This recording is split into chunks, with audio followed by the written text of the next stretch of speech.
अस्मद्गुरुभ्यो नमः। श्रीमते रामानुजाय नमः। जय श्रीमन्नारायण।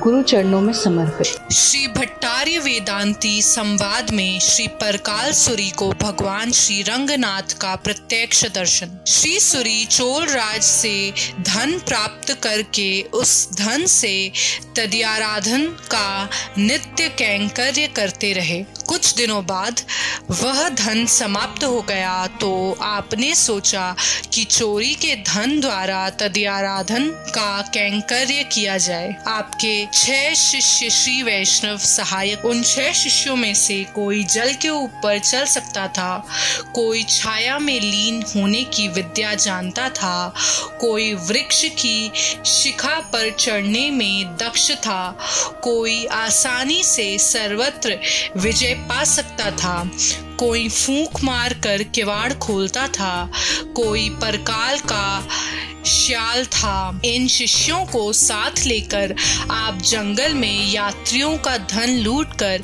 उस धन से तदीयाराधन का कैंकर्य करते थे। एक बार आपने किसी स्त्री से सोने चांदी के पात्र छीन लिए, परंतु उस स्त्री ने अस्मद्गुरुभ्यो नमः बोला तो वह स्त्री श्री वैष्णव है। यह जानकर पात्र वहीं छोड़कर चले गए। उस स्त्री के पति को जब पता चला तो वो दुखी हुए। वे अपनी स्त्री से बोले कि अगर तुम चुपचाप रहती तो हमारा धन परकाल सूरी के द्वारा भागवतों की सेवा में विनियोग होता। अब यह धन तुच्छ है। एक बार श्री सूरी को कोई यात्री नहीं मिला और तदीयाराधन के लिए कुछ धन नहीं था। वे चिंतित हो रहे थे। श्री रंगनाथ और अम्मा जी ने एक नवविवाहित दंपत्ति का रूप लिया। दोनों सभी अलंकारों से अलंकृत हुए। अम्मा जी को सुवर्ण पालकी में बैठाकर भगवान घोड़े पर चढ़कर चलने लगे। श्री सूरी ने भगवान का रास्ता रोककर उनका सारा धन लूट लिया। केवल अम्मा जी की चरणों की अंगूठी बची जो नहीं निकल रही थी। वह अंगूठी भी श्री सूरी ने अपने दांतों से उतार ली। सारे आभूषणों को बांधकर जब वे ले जाने लगे तो वह धन पर्वत के समान भारी हो गया और श्री सूरी उसे उठाने में असमर्थ हो गए। यह देखकर श्री सूरी ने तलवार निकालकर ब्राह्मण रूपी भगवान से कहा कि जिस मंत्र से इस धन को मंत्रित किए हो वह मंत्र लौटा लो, नहीं तो मैं आपका वध कर डालूंगा।